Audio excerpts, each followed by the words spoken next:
लखीमपुर खीरी कांड के मुख्य आरोपी आशीष मिश्रा की आजादी खत्म, जाना पड़ेगा वापस जेल, क्योंकि सुप्रीम कोर्ट ने केंद्रीय गृह राज्य मंत्री अजय मिश्रा टेनी के बेटे आशीष को जमानत देने वाला इलाहाबाद हाईकोर्ट का आदेश निरस्त कर दिया है सुप्रीम कोर्ट ने।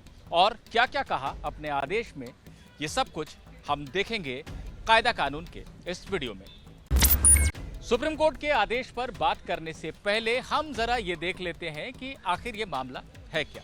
पिछले साल 3 अक्टूबर को जब कृषि कानूनों के खिलाफ किसान आंदोलन पूरे जोरों पर था, उस दौरान यूपी के लखीमपुर खीरी में एक घटना हुई थी जहां पर कि आंदोलनकारी किसानों के ऊपर गाड़ी चढ़ा दी गई थी। इसमें कुछ किसानों की मौत हुई थी और बाद में उग्र होकर किसानों ने जब हमला किया तो उसमें भी कुछ लोग मारे गए थे।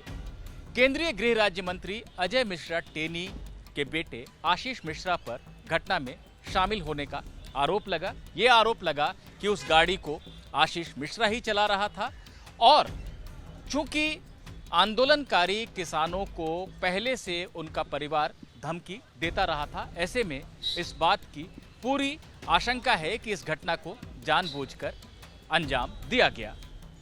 सुप्रीम कोर्ट ने मामले को देखा क्योंकि यूपी की पुलिस और यूपी सरकार की तरफ से बनाई गई एसआईटी ने आशीष मिश्रा की गिरफ्तारी नहीं की थी। सुप्रीम कोर्ट में मामला पहुंचा, सुप्रीम कोर्ट ने मामले को देखा, सुप्रीम कोर्ट ने सख्त तेवर दिखाए, जवाब तलब किया, उसके बाद आशीष मिश्रा की गिरफ्तारी हुई थी। इस साल 10 फरवरी को इलाहाबाद हाईकोर्ट ने आशीष मिश्रा को जमानत दे दी। हाईकोर्ट ने यह माना कि एफआईआर में जो बातें कही गई थी, घटना का जो ब्यौरा दिया गया था, उनमें और मामले के जो सबूत सामने निकल कर आ रहे हैं उनमें अंतर है, इसलिए आशीष मिश्रा को जमानत दी जाती है। हाईकोर्ट के आदेश के खिलाफ घटना में मारे गए एक किसान का परिवार सुप्रीम कोर्ट पहुंचा था और ये कहा था कि इतने गंभीर अपराध के आरोपी को इस सरलता से जमानत मिल गई। यूपी सरकार को अपील करनी चाहिए थी इसके खिलाफ, लेकिन यूपी सरकार भी सुप्रीम कोर्ट में नहीं आई है। ऐसे में पीड़ित परिवार को आना पड़ा है। मामले की सुनवाई की थी सुप्रीम कोर्ट के chief justice N V Ramana, justice Suryakant और जस्टिस हिमा कोहली की बेंच ने। जजों ने सुनवाई के दौरान इस बात पर हैरानी जताई थी कि हाईकोर्ट ने बहुत जल्दबाजी में जमानत का आदेश दे दिया। हाईकोर्ट ने तथ्यों की जांच परख ऐसे की जैसे कि जमानत याचिका पर सुनवाई नहीं हो रही है, बल्कि ट्रायल चल रहा है। यानी निचली अदालत में जिस तरह से मुकदमे के एक एक बिंदु को देखा जाता है, उस तरीके से हाईकोर्ट ने देखा। पीड़ित परिवार को अपना पक्ष रखने का पूरी तरह से मौका नहीं दिया गया और जल्दबाजी में एक निर्णय ले लिया गया। ये सभी बातें सुप्रीम कोर्ट में सुनवाई के दौरान जजों की टिप्पणी से ऐसा लग रहा था कि जज इस बात को सही मान रहे हैं जो कि पीड़ित परिवार ने अपनी याचिका में कहा है। इसके अलावा सुनवाई के दौरान एसआईटी की रिपोर्ट भी, जिस एसआईटी का गठन खुद सुप्रीम कोर्ट ने किया था इस मामले की जांच के लिए, और एक रिटायर्ड हाईकोर्ट जज को भी नियुक्त किया था जांच की निगरानी के लिए, दोनों की चिट्ठियां सामने आई जिसमें यह कहा गया था कि यूपी सरकार को एसआईटी ने भी और जांच की निगरानी कर रहे जज ने भी ये कहा था कि आपको सुप्रीम कोर्ट में जाकर इस जमानत को चुनौती देनी चाहिए। सुप्रीम कोर्ट ने सभी पक्षों को सुना और आदेश सुरक्षित रख लिया था। आशीष मिश्रा ने रियायत की गुहार करते हुए ये तक कहा था कि मेरा जो आचरण है जमानत पर बाहर आने के बाद वो बिल्कुल सही रहा है।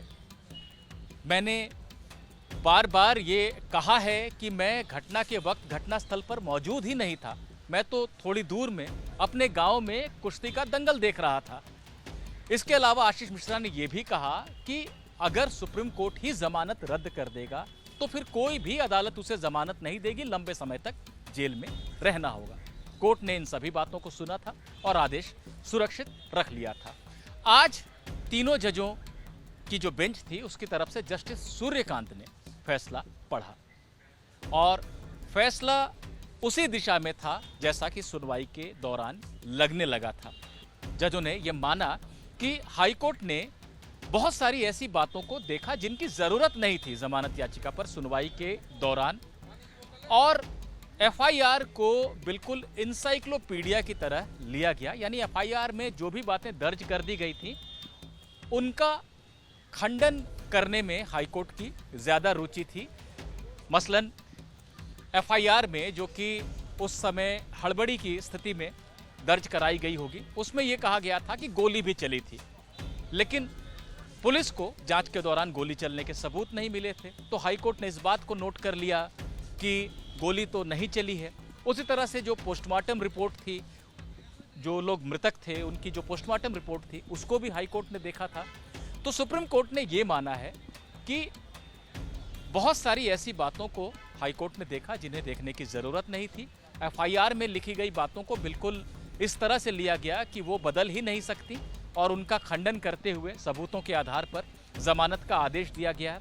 सुप्रीम कोर्ट ने जो सबसे अहम बात कही है वो ये कही है कि यह जल्दबाजी में लिया गया फैसला था, पीड़ित पक्ष को अपनी बात रखने का मौका नहीं दिया हाईकोर्ट ने। तो पीड़ित पक्ष ने जो बात कही थी कि हाईकोर्ट ने अपराध की गंभीरता को नहीं देखा, तथ्यों की अनदेखी की और पीड़ितों को अपनी बात रखने का पर्याप्त मौका नहीं दिया, इन सभी बातों को सुप्रीम कोर्ट ने अपने आदेश में दर्ज किया है और ये कहा है कि 10 फरवरी को जो आदेश इलाहाबाद हाईकोर्ट ने दिया था उसे हम निरस्त कर रहे हैं, यानी आशीष मिश्रा की जमानत सुप्रीम कोर्ट ने रद्द कर दी है। आगे कोर्ट ने ये कहा है कि आशीष को 1 सप्ताह के भीतर सरेंडर करना होगा, यानी आशीष की जो आज़ादी है वो अब 1 हफ्ते के लिए ही रह गई है। इस दौरान उसे सरेंडर करना होगा और वापस जेल जाना पड़ेगा। साथ ही साथ सुप्रीम कोर्ट ने यह कहा है कि चूंकि तथ्यों को पूरी तरह से देखा नहीं गया और पीड़ितों को अपनी बात रखने का मौका नहीं मिला हाईकोर्ट में, इसलिए हम मामला वापस हाईकोर्ट के पास भेज रहे हैं। हाईकोर्ट दोबारा सुनवाई करे और विस्तार से सभी तथ्यों को देखने के बाद फिर से आदेश दे। तो आशीष मिश्रा के पास एक मौका है, फिलहाल उसे जेल जाना पड़ेगा क्योंकि सुप्रीम कोर्ट ने जमानत रद्द कर दी है और 1 सप्ताह के भीतर सरेंडर करने को कहा है, लेकिन एक मौका है कि हाईकोर्ट में जाकर अपनी बात को वो दोबारा रखे और वहां से जमानत पाने की कोशिश करे। तो जो आशंका जताई गई थी आशीष के वकीलों की तरफ से कि अगर एक बार सुप्रीम कोर्ट ने जमानत रद्द कर दी तो बेल मिल ही नहीं सकेगी, उसका भी कहीं ना कहीं सुप्रीम कोर्ट ने निराकरण किया है। अब आशीष मिश्रा को इलाहाबाद हाईकोर्ट से ये दरख्वास्त करनी पड़ेगी कि जल्द से जल्द इस मामले को वो सुने और इस पर फैसला दे। हालांकि 1 सप्ताह के भीतर ऐसा हो जाएगा इसकी कोई संभावना नहीं दिखाई पड़ती है। ऐसे में 1 सप्ताह के भीतर आशीष को सरेंडर करना होगा और जेल जाना होगा। सुप्रीम कोर्ट का फैसला जब पढ़ा जाना खत्म हो गया तब पीड़ित पक्ष के वकील दुष्यंत दवे ने जजों को धन्यवाद दिया।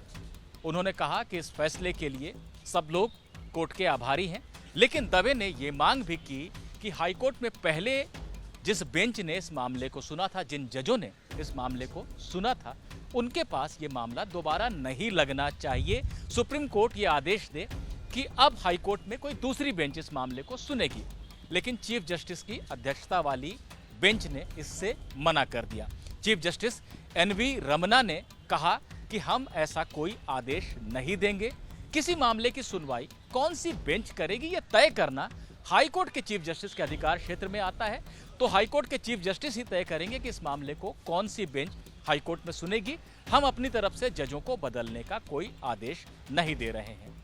तो निष्कर्ष के तौर पर हम ये कह सकते हैं कि आशीष मिश्रा को झटका लगा है सुप्रीम कोर्ट से, उसकी जमानत रद्द कर दी गई है। तो 10 फरवरी को जमानत मिली थी जिसके बाद से वो आजाद था। 1 सप्ताह के भीतर सरेंडर करने को कहा गया है, यानी कि जेल दोबारा जाना पड़ेगा आशीष मिश्रा को। एक रास्ता खुला है इलाहाबाद हाईकोर्ट में फिर से अपनी बात रखने का, लेकिन हाईकोर्ट को इस बार सभी तथ्यों को देखना होगा, पीड़ितों को भी पूरा मौका देना होगा अपनी बात को कहने का। उसके बाद ही हाईकोर्ट कुछ फैसला देगा।